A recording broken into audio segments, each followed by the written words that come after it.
What's up everyone, welcome to this video.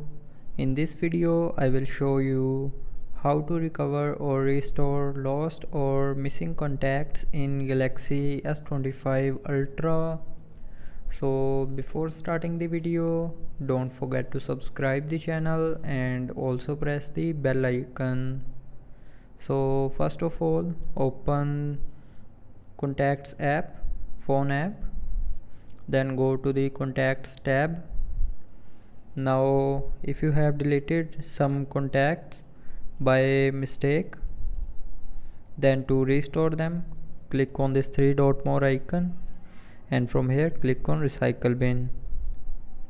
Now click on edit. Now select the contacts that you want to restore, and if you want to restore all the contacts, then tap on all, then it will select all the contacts that you have deleted. Now to restore, tap on restore all. So when you will tap on restore all, it will restore all the contacts, and now you can access those contacts in your phone app.